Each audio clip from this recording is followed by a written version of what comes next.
വിദ്യാർത്ഥികളെ, ഓണപരീക്ഷയുമായി ബന്ധപ്പെട്ട് 2025-2026 ഓണപരീക്ഷയുമായി ബന്ധപ്പെട്ട 7ാം ക്ലാസ്സിലെ സാമൂഹ്യശാസ്ത്രത്തിൻ്റെ ക്വസ്റ്റ്യൻ പേപ്പറും അതിൻ്റെ ആൻസേഴ്സുമാണ് നമ്മൾ ഇന്ന് ഡിസ്കസ് ചെയ്യുന്നത്. അപ്പോൾ നിങ്ങൾ ആദ്യമായാണ് ഈ ചാനൽ കാണുന്നതെങ്കിൽ ചാനൽ ഒന്ന് സബ്സ്ക്രൈബ് ചെയ്യണേ. നമുക്ക് ഓരോ ചോദ്യങ്ങളിലേക്ക് പോവാം. നോക്കൂ, ഫസ്റ്റ് ക്വസ്റ്റ്യൻ. 1857 വരെ ഡൽഹി കേന്ദ്രമാക്കി ഇന്ത്യ ഭരിച്ചിരുന്നത് മുഗൾ രാജവംശമാണ്. തന്നിരിക്കുന്ന ആശയപടം പ്രയോജനപ്പെടുത്തി മുഗൾ ഭരണകാലത്തെ കാർഷിക രംഗത്തെക്കുറിച്ച് ഒരു കുറിപ്പ് തയ്യാറാക്കാനാണ് പറഞ്ഞിരിക്കുന്നത്. കുറച്ച് ഹിൻസ് ഇതിൽ തന്നെ തന്നിട്ടുണ്ട് അല്ലേ. കാർഷിക രംഗം, പ്രധാന കാർഷിക ഇനങ്ങൾ ഏതൊക്കെയാണെന്ന് വേണം. കൃഷിയുടെ ഉടമസ്ഥാവകാശം ആർക്കായിരുന്നു? കാർഷിക ഉപകരണങ്ങൾ. അപ്പം പ്രധാന കാർഷിക ഇനങ്ങൾ എന്ന് പറഞ്ഞാൽ നെല്ല്, ഗോതമ്പ്, ബാർലി, കരിമ്പ്, പരുത്തി തുടങ്ങിയവയായിരുന്നു എന്തെന്ന് പ്രധാന കാർഷിക ഇനങ്ങൾ. പിന്നെ നികുതി കൊടുത്തിരുന്ന, ടാക്സ് കൊടുത്തിരുന്ന കാലം വരെ കർഷകനെ ഭൂമിയിൽ നിന്നും ഒഴിപ്പിച്ചിരുന്നില്ല. അപ്പം നികുതി കൊടുത്തിരുന്ന കാലത്തോളം വരെ നമ്മുടെ ഫാർമറിനെ ഭൂമിയിൽ നിന്നൊന്നും ഒഴിപ്പിച്ചിരുന്നില്ല. പിന്നെ പുതിയ ഉപകരണങ്ങൾ, സാങ്കേതിക വിദ്യ എന്നിവ കൃഷിയിൽ ഉപയോഗിച്ചു അല്ലേ. നൂതന ഉപകരണങ്ങൾ അല്ലേ, പുതിയ ഉപകരണങ്ങൾ, സാങ്കേതിക വിദ്യ, ടെക്നോളജി ഒക്കെ നമ്മുടെ കൃഷിയിൽ ഉപയോഗിച്ചു. പിന്നെ ജലസേചനത്തിന് വേണ്ടി ചക്രവും കനാലുകളും ഒക്കെ വ്യാപകമായി ഉപയോഗപ്പെടുത്തി. അപ്പോൾ അങ്ങനത്തൊക്കെ ഉൾപ്പെടുത്തി ഒരു കുറിപ്പ് തയ്യാറാക്കാനാണ് പറഞ്ഞിരിക്കുന്നത്. ഈ ക്വസ്റ്റ്യൻ മുഗൾ ഭരണകാലത്തെ നഗരങ്ങളുടെയും അവ ഉൾപ്പെടുന്ന ഇന്നത്തെ രാജ്യങ്ങളുടെയും പട്ടിക നിരീക്ഷിച്ച് ശരിയായ ക്രമം കണ്ടെത്തി എഴുതാനാണ് പറഞ്ഞിരിക്കുന്നത്. ധാക്ക ബംഗ്ലാദേശാണ്. മുർഷിദാബാദ് ഇന്ത്യയിലാണ്. ലാഹോർ പാകിസ്ഥാൻ. അപ്പോൾ 1 C, 2 A, 3 B ആയിട്ടുള്ളത് ഓപ്ഷൻ ബി ആണ്. ഇതാണ് ഉത്തരമായി എഴുതേണ്ടത്. നെക്സ്റ്റ് രണ്ടാമത്തെ ക്വസ്റ്റ്യൻ. രണ്ടാമത്തേലെ എ ക്വസ്റ്റ്യൻ നോക്കാം. മധ്യകാലഘട്ടത്തിൽ ദക്ഷിണേന്ത്യയിൽ നിലനിന്നിരുന്ന പ്രധാന രാജ്യങ്ങളിലൊന്നാണ് വിജയനഗര രാജ്യം. വിജയനഗര ഭരണ സംവിധാനവുമായി ബന്ധപ്പെട്ട സവിശേഷതകൾ കണ്ടെത്തി തന്നിരിക്കുന്ന പട്ടിക പൂർത്തിയാക്കാനാണ് പറഞ്ഞിരിക്കുന്നത്. നീതിന്യായം, സൈനിക സംവിധാനം, ഇത് രണ്ടുമാണ് പട്ടികയിൽ തന്നിരിക്കുന്നത്. അപ്പീൽ അധികാരി രാജാവ് തന്നെയായിരുന്നു. പിന്നെന്തൊക്കെയാണ്? പിന്നെ നീതി നിർവഹണത്തിനായി എന്ത് ചെയ്തു? വിവിധ തലങ്ങളിൽ കോടതികൾ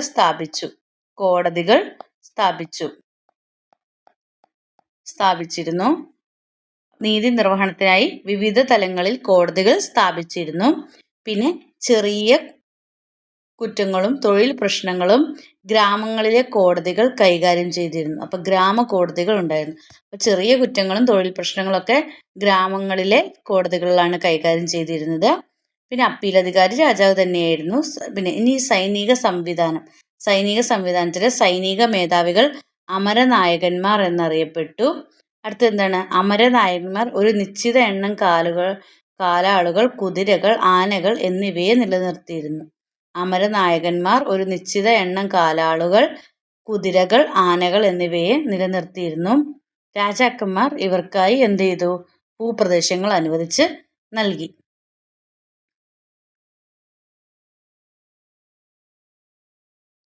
പിന്നെ അമരത്തിൻ്റെ ഭരണം അമരനായകന്മാർക്കായിരുന്നു. നീതിന്യായം, സൈനിക സംവിധാനം തുടങ്ങിയവയുമായി ബന്ധപ്പെട്ട അങ്ങനെ എന്തെങ്കിലും വേറെ നിങ്ങൾക്കറിയാമെങ്കിൽ ആ കാരണങ്ങൾ കൂടി അതിനകത്ത് എഴുതാം. അപ്പോൾ നീതിന്യായത്തിൽ എന്തൊക്കെ വരുന്നുണ്ട്? നീതിന്യായത്തിൽ നീതി നിർവഹണത്തിനായി വിവിധ തലങ്ങളിൽ കോടതികൾ സ്ഥാപിച്ചിരുന്നു. ചെറിയ കുറ്റങ്ങളും തൊഴിൽ പ്രശ്നങ്ങളും ഗ്രാമങ്ങളിലെ കോടതികളിൽ കൈകാര്യം ചെയ്തിരുന്നു. ഈ സൈനിക സംവിധാനത്തിലെ സൈനിക മേധാവികൾ അമരനായകന്മാർ എന്നറിയപ്പെട്ടു. അമരനായകന്മാർ ഒരു നിശ്ചിത എണ്ണം കാലാളുകൾ, കുതിരകൾ, ആനകൾ എന്നിവയെ നിലനിർത്തിയിരുന്നു. പിന്നെ രാജാക്കന്മാർ ഇവർക്കായിട്ട് ഭൂപ്രദേശങ്ങൾ അനുവദിച്ച് നൽകി. ഇനി ബി ക്വസ്റ്റ്യൻ. ഭരണ സൗകര്യത്തിനു വേണ്ടി വിജയനഗര രാജ്യത്തെ വിവിധ തലങ്ങളായി വിഭജിച്ചിരുന്നു. നൽകിയിരിക്കുന്നവയിൽ ശരിയായ ക്രമം ഏതാണെന്നാണ് ചോദിച്ചിരിക്കുന്നത്. മണ്ഡലങ്ങൾ, നാടുകൾ, ഗ്രാമങ്ങൾ,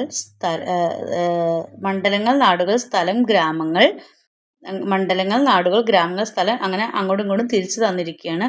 ഇതിലേതാണ്? മണ്ഡലങ്ങൾ, നാടുകൾ, സ്ഥലം, ഗ്രാമങ്ങൾ. ഓപ്ഷൻ എ ആണ്. മണ്ഡലങ്ങൾ, നാടുകൾ, സ്ഥലം, ഗ്രാമങ്ങൾ.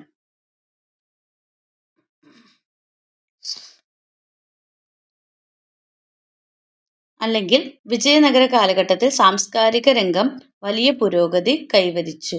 സാംസ്കാരിക രംഗത്തുണ്ടായ പുരോഗതി തന്നിരിക്കുന്ന പട്ടികയിൽ രേഖപ്പെടുത്താനാണ് പറഞ്ഞിരിക്കുന്നത്. വാസ്തുവിദ്യയും സാഹിത്യവും രണ്ടിനെക്കുറിച്ചും എഴുതണം. അപ്പോൾ വാസ്തുവിദ്യ എന്ന് പറയുന്നത് ദ്രാവിഡ ശില്പ രീതിയാണ് അന്ന് നിലവിലുണ്ടായിരുന്നത്. ഭീമാകാരങ്ങളായ ക്ഷേത്ര കവാടങ്ങൾ വിജയനഗര ശില്പകലയുടെ പ്രത്യേകതയാണ്. പിന്നെ സാഹിത്യത്തിൽ വരുന്നത്, സാഹിത്യരംഗം ഈ കാലഘട്ടത്തിൽ വലിയ പുരോഗതി കൈവരിച്ചു. നിരവധി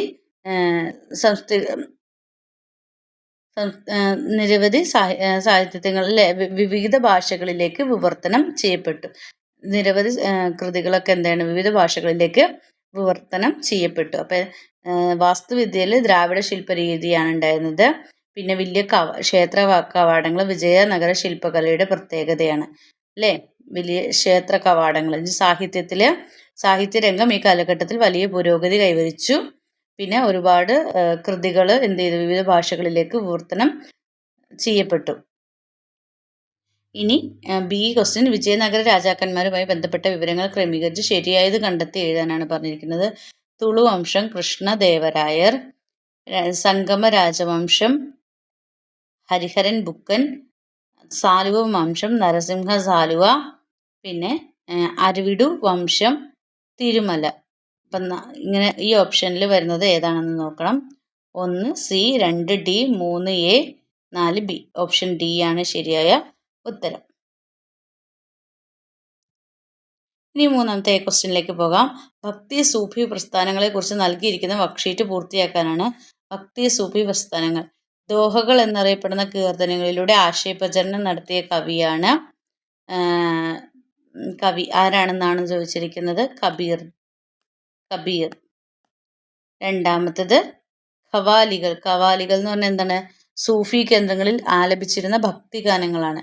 സൂഫി കേന്ദ്രങ്ങളിൽ ആലപിച്ചിരുന്ന ഭക്തിഗാനങ്ങളാണ് ഖവാലികൾ. വീരശൈവ പ്രസ്ഥാനം സ്ഥാപിച്ചത് ബസവണ്ണ. ലങ്കാർ എന്ന് പറഞ്ഞത് സാമൂഹിക അസമത്വങ്ങളെ ഇല്ലാതാക്കുന്നതിനും എല്ലാ ജനവിഭാഗങ്ങൾക്കും ഒരുമിച്ചിരുന്ന് ഭക്ഷണം കഴിക്കുന്നതിനും പൊതുവായിട്ടുള്ള ഒരു അടുക്കളയാണ് ലങ്കാർ എന്ന് പറഞ്ഞിരുന്നത്. പൊതു അടുക്കള. അത് വിശദീകരിച്ച് എഴുതണം. എന്താണ്? നമ്മളുടെ സാമൂഹിക അസമത്വങ്ങളെ ഇല്ലാതാക്കുന്നതിനും എല്ലാ ജനവിഭാഗങ്ങൾക്കും ഒരുമിച്ചിരുന്ന് ഭക്ഷണം കഴിക്കുന്നതിനും ഒതുങ്ങുന്ന ഒരു പൊതു അടുക്കളയാണ് ലങ്കാർ എന്ന് പറയുന്നത്. ബി ക്വസ്റ്റ്യൻ, സൂഫി പ്രസ്ഥാനവുമായി ബന്ധപ്പെട്ട് നൽകിയിരിക്കുന്നതിൽ ശരിയായ പ്രസ്താവന കണ്ടെത്തി എഴുതാനാണ് പറഞ്ഞിരിക്കുന്നത്. ഇതാണ് ശരിയായ പ്രസ്ഥാനം. മധ്യേഷ്യയിൽ രൂപം കൊണ്ട ഇസ്ലാമിക ഭക്തി പ്രസ്ഥാനമാണ് സൂഫിസം. ഇനി നെക്സ്റ്റ് 3 ബി നോക്കാം. ഭക്തി പ്രസ്ഥാനവുമായി ബന്ധപ്പെട്ട സൂചനകൾ ശ്രദ്ധിക്കുക. ഭക്തി പ്രസ്ഥാന കാലഘട്ടത്തിൽ സാമൂഹിക രംഗത്തുണ്ടായ പുരോഗതി വിലയിരുത്തി കുറിപ്പ് തയ്യാറാക്കാനാണ് പറഞ്ഞിരിക്കുന്നത്. എന്തൊക്കെ പുരോഗതികളാണ് ഉണ്ടായിരിക്കുന്നത്? മഹാഭാരതം, രാമായണം എന്നിവയും മറ്റു കൃതികളും വിവിധ ഭാഷകളിലേക്ക് വിവർത്തനം ചെയ്തു.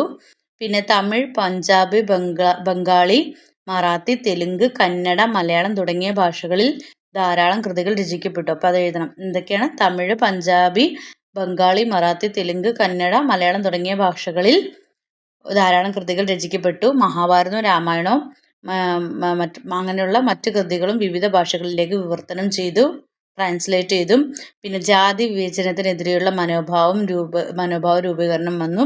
പിന്നെ അടിച്ചേൽപ്പിക്കപ്പെട്ട ആചാരങ്ങളെ ചോദ്യം ചെയ്യാനുള്ള മനോഭാവ രൂപീകരണം വന്നു അല്ലെ. അടിച്ചേൽപ്പിക്കപ്പെട്ട ആചാരങ്ങളെ ചോദ്യം ചെയ്തു, ജാതി വിവേചനത്തിനെതിരെ ചോദ്യം ചെയ്തു. പിന്നെ മതസഹിഷ്ണുത സാഹിത്യരംഗത്ത് കൂടുതൽ സ്ത്രീകൾ കടന്നു വന്നു. അങ്ങനെ ഏതെങ്കിലുമൊക്കെ നിങ്ങൾക്ക് എത്രയും പോയിന്റ്സ് ആയിട്ട് എഴുതി കുറിപ്പ് തയ്യാറാക്കാവുന്നതാണ്. ഇനി option B next B question, നായനാർമാരും ആഴ്വാർമാരുമായി ബന്ധപ്പെട്ട ശരിയായ ജോഡി കണ്ടെത്തി എഴുതാനാണ് പറഞ്ഞിരിക്കുന്നത്. തിരുമുറൈകൾ 4000 ദിവ്യപ്രബന്ധം.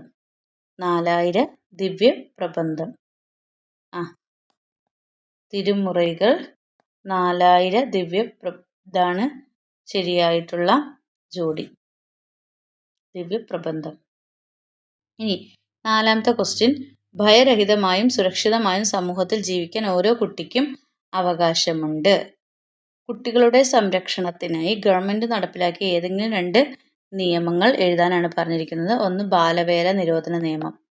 ബാലവേല നിരോധന നിയമം. പിന്നെ ഏതാണ്? ബാലനീതി നിയമം. ഏതാണ്? ബാലനീതി നിയമം. പിന്നെയുമുണ്ട് വിദ്യാഭ്യാസ അവകാശ നിയമം, പോക്സോ ആക്ട്. വിദ്യാഭ്യാസ അവകാശ നിയമം, പോക്സോ ആക്ട്. അത് വേണമെങ്കിലും എഴുതാം. ബി ക്വസ്റ്റ്യൻ, കുട്ടികളും നിയമങ്ങളും എന്ന വിഷയത്തിൽ നിയമവിദഗ്ധയുമായി അഭിമുഖം നടത്താൻ ആവശ്യമായ ചോദ്യങ്ങൾ. അപ്പോൾ നിയമങ്ങളെക്കുറിച്ച് ചോദിക്കാം, കുട്ടികൾ ഏതൊക്കെ മൗലിക അവകാശങ്ങളുണ്ടെന്ന് ചോദിക്കാം, എന്തൊക്കെ നിയമങ്ങൾ കുട്ടികൾക്ക് വേണ്ടി ഉണ്ടെന്ന് ചോദിക്കാം, എന്തിനൊക്കെയാണെന്ന് ചോദിക്കാം. അങ്ങനെ കുറച്ച് ക്വസ്റ്റ്യൻസ് തയ്യാറാക്കാനാണ് നിങ്ങളോട് പറഞ്ഞിരിക്കുന്നത്. 5ാമത്തെ ക്വസ്റ്റ്യൻ, ഭരണഘടനയിലെ പ്രധാന 2 സവിശേഷതകളാണ് മൗലിക അവകാശങ്ങളും മൗലിക കടമകളും. മൗലിക അവകാശങ്ങൾ പോലെ പ്രാധാന്യം അർഹിക്കുന്നതാണ് മൗലിക കടമകൾ. വിശദീകരിക്കുക. അത് വിശദീകരിച്ച് മൗലിക അവകാശങ്ങൾ വിശദീകരിച്ച് എഴുതാനാണ് പറയുന്നത്. മൗലിക അവകാശങ്ങൾ എന്ന് പറഞ്ഞാൽ എന്താണ്? ഓരോ വ്യക്തിക്കും രാഷ്ട്രം ഉറപ്പുവരുത്തേണ്ട ചില അടിസ്ഥാന അവകാശങ്ങളാണ് അല്ലേ? ഓരോ വ്യക്തിക്കും രാഷ്ട്രം ഉറപ്പുവരുത്തേണ്ട ചില അടിസ്ഥാന അവകാശങ്ങൾ. മൗലിക കടമകളോ? ഓരോ വ്യക്തിയും രാഷ്ട്രത്തോടും സമൂഹത്തോടും പാലിക്കേണ്ട ഉത്തരവാദിത്തങ്ങൾ. മറ്റത് ഓരോ വ്യക്തിക്കും രാഷ്ട്രം ഉറപ്പുവരുത്തേണ്ട അടിസ്ഥാന അവകാശങ്ങളാണ് മൗലിക അവകാശങ്ങൾ.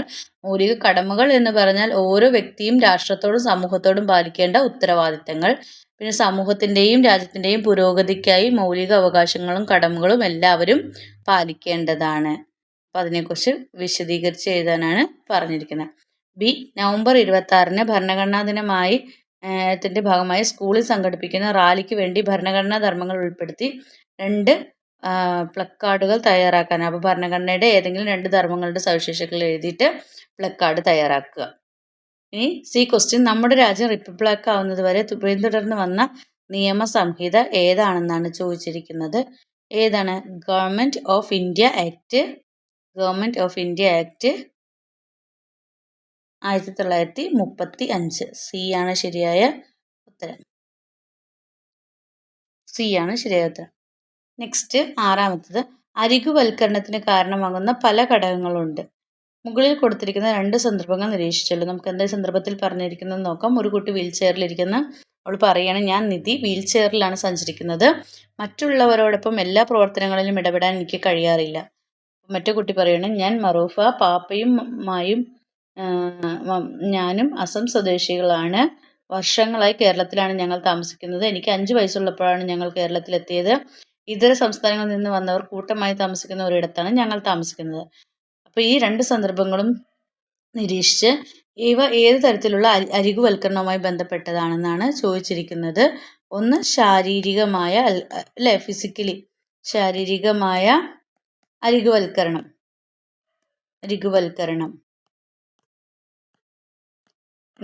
നെക്സ്റ്റ് എന്താണ്? സാമൂഹികമായ, സോഷ്യലി അല്ലേ, സാമൂഹികമായ അരികുവൽക്കരണം.